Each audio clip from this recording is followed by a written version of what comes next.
Alhamdulillah, wassalatu wassalamu ala rasulillah, wa ala alihi wa ashabihi, wa mawalah amma ba'du. Saudara sekalian, yang semoga dimuliakan oleh Allah Rabbul Alamin, semoga senantiasa ada dalam lindungan Allah Subhanahu wa Ta'ala. Kita lanjutkan kajian tentang biografi Al-Imam Asy-Syafi'i rahimahullah, dan kali ini adalah majlis yang keempat.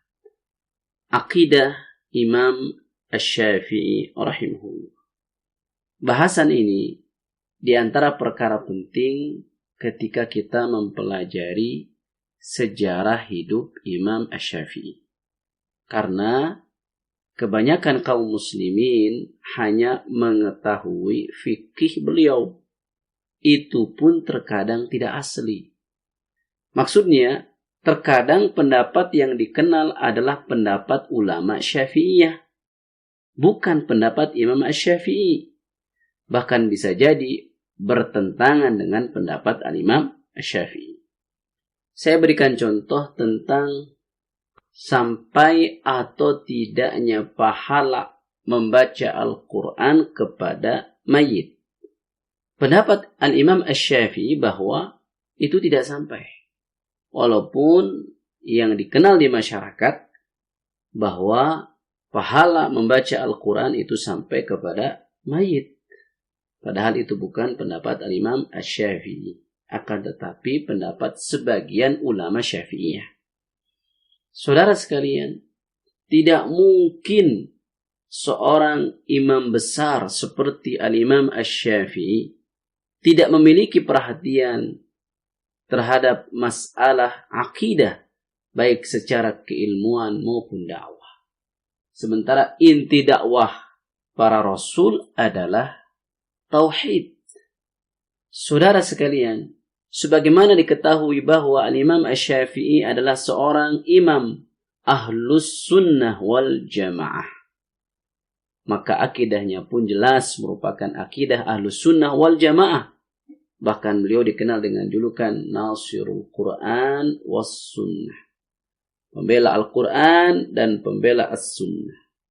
Salah seorang murid Al-Imam Asy-Syafi'i yaitu Harmalah, sebagaimana dikutip oleh Al-Imam Adz-Dzahabi dalam kitabnya Siyar A'lamin Nubala, bahwa Harmalah pernah mendengar Al-Imam Asy-Syafi'i berkata, "Kullu ma qultuhu fakana min Rasulillah sallallahu alaihi wasallam khilafa qawli mimma sahha fahuwa awla wa la tuqalliduni."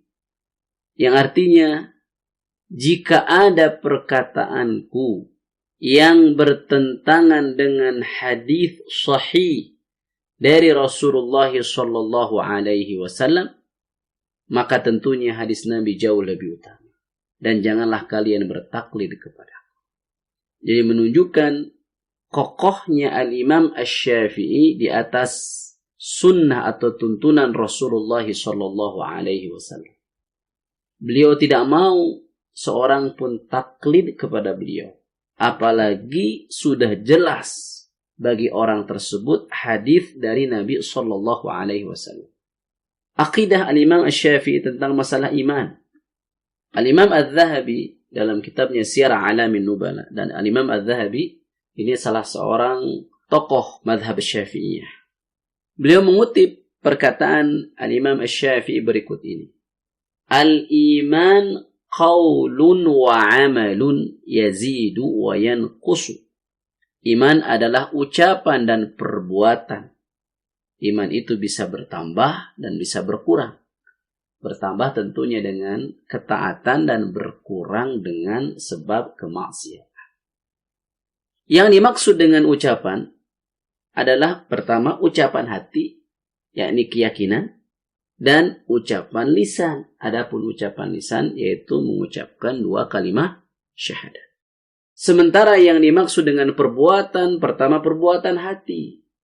Contoh perbuatan hati adalah tawakalnya kita kepada Allah, rasa takutnya kita kepada Allah, dan seterusnya. Perbuatan anggota badan, misalnya sholat, haji, demikian pula perbuatan lisan seperti membaca Al-Quran dan seterusnya. Itulah definisi iman, dan ini perkara yang disepakati oleh seluruh para ulama, bahwa iman adalah ucapan dan perbuatan. Yang dimaksud dengan ucapan di dalamnya termasuk adalah keyakinan. Dan iman itu bertambah juga berkurang. Berbeda dalam masalah ini kaum Murji'ah, demikian pula kaum Khawarij. Mereka menyelisihi Ahlus Sunnah wal Jamaah. Bahasa rincinya itu dikaji dalam ilmu akidah. Misalnya dalam kitab Syarhus Sunnah karya Imam Al-Barbahari. Demikian pula dalam kitab Syarhus Sunnah karya Imam Al-Muzani. Bahkan dalam wasiat Al-Imam Asy-Syafi'i pun itu dibawakan. Al-Buwaiti, salah seorang murid Al-Imam Asy-Syafi'i, sebagaimana juga dikutip oleh Al-Imam Al-Zahabi dalam kitabnya Siyar A'lamin Nubala. Al-Buwaiti pernah bertanya kepada Al-Imam Asy-Syafi'i, bolehkah aku sholat di belakang seorang Syiah Rafidah? Maka jawaban Al-Imam Asy-Syafi'i, janganlah kamu sholat di belakang seorang Rafidhi, tidak pula di belakang seorang Qadari, tidak pula di belakang seorang Murji.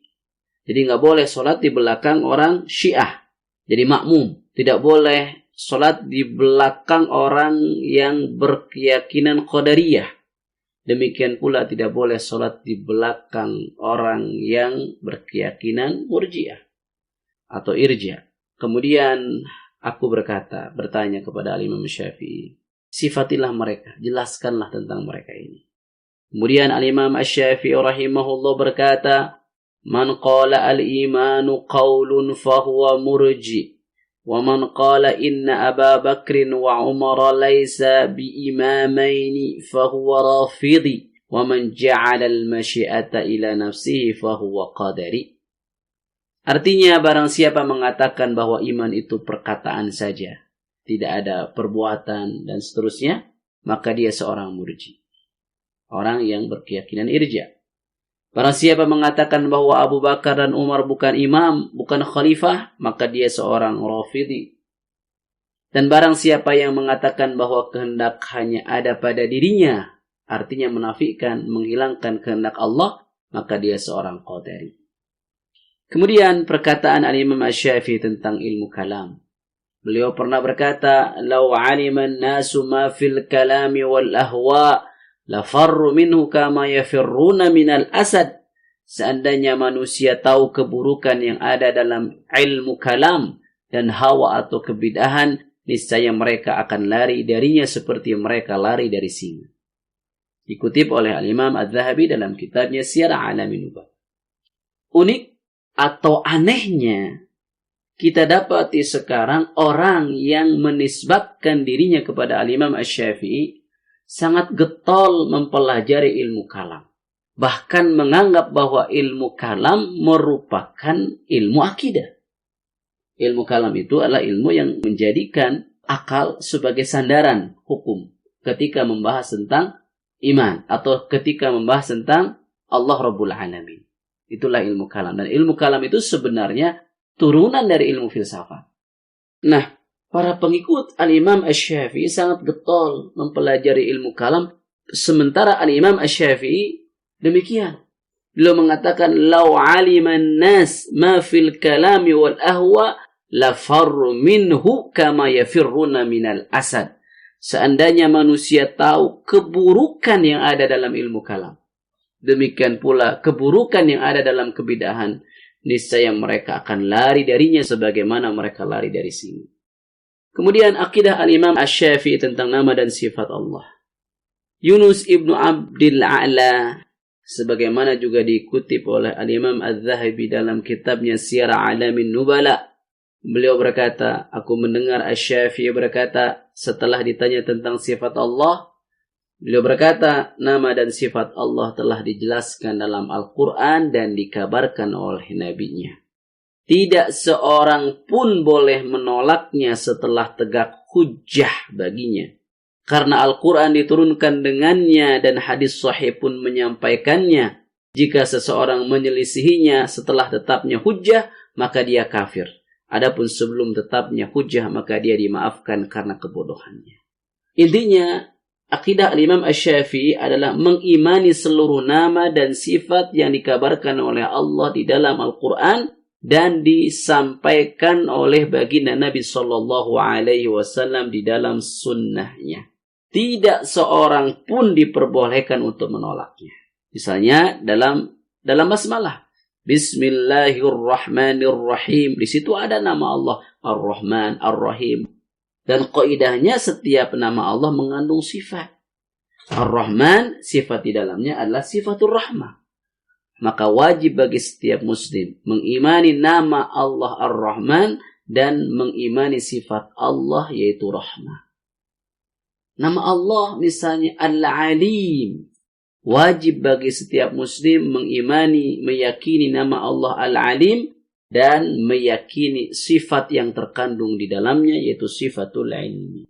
Dan inilah akidah al-Imam Asy-Syafi'i rahimahullahu ta'ala. Oleh karena itu jika nama Allah itu tidak terbatas, tentunya apalagi sifat Allah tidak terbatas. Tidak ada yang mengetahui jumlah dari nama dan sifat Allah kecuali Allah subhanahu wa ta'ala saja. Para pendengar yang dimuliakan oleh Allah Rabbul Alamin, demikianlah materi yang bisa saya sampaikan. Semoga bermanfaat.